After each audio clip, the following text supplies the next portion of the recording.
إلينا محمد الحسن من فريق نبض الساحل. حياك الله أخي محمد. حياك الله أخي أبو حفص. يعني أخي محمد الحسن، ما هي آخر المستجدات والمجريات لديكم في اللاذقية وريفها؟ تفضل. نعم أخي، اشتباكات عنيفة لليوم الثاني في محاولات للنظام للتقدم من عدة نقاط في محور جبل الأحمر تحت غطاء جوي من الطيران الحربي الروسي والطيران المروحي، وسط قصف عنيف جدا بكافة الأسلحة الثقيلة والمدفعية، وبمشاركة واضحة لعناصر روسية في الاشتباكات. قام المجاهدون من عناصر الفرقة الأولى الساحلية وباقي الفصائل باستهداف العناصر الروسية والإيرانية المقتحمة على تلال جبل الأحمر في محاولة منهم لسحب عدد من الضباط برتب عالية وعناصر مشاة قتلوا في الاشتباكات الجارية منذ صباح اليوم بقذائف الهاون والرشاشات الثقيلة. نعم، حيث تمكن حيتان الساحل من قتل ضابط روسي برتبة عالية ومعه جنديين روسيين أيضا.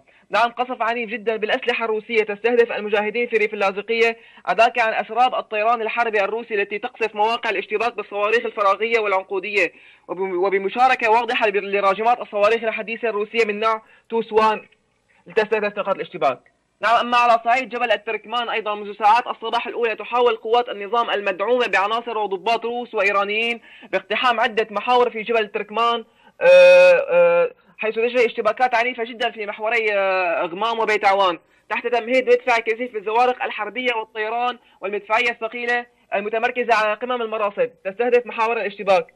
كما تحاول أيضا من التقدم نحو محور جورة الماء، والمجاهدون يقومون بالتصدي لهم بالرشاشات الثقيلة.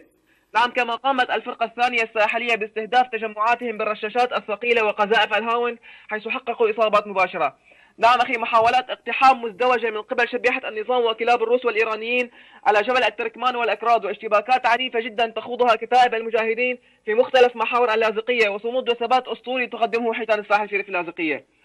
نعم، أتت هذه العملية اليوم بعد معارك عديدة شهدتها محاور جبل الأحمر يوم أمس، تكبدت خلالها قوات الأسد أكثر من 20 قتيل بعد وقوعهم بكمين محكم نصبه المجاهدون بالألغام الفردية التي انفجرت وسط عناصر قوات الأسد، مما أوقع منهم العشرات بين قتيل وأسير.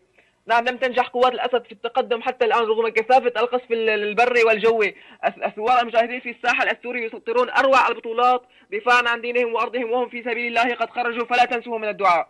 نعم، أما في مدينة اللاذقية شهد التحليق لطيران حربي على علو منخفض وقام بخرق لجدار الصوت، كما قام أيضا بعدة طلعات أخرى على علو منخفض، وسمع دوي لصوت لسيارات الإسعاف قادمة من خارج المدينة محملة بقتلى وجرحى قوات النظام الآتية من محاور الاشتباك في ريف اللاذقية.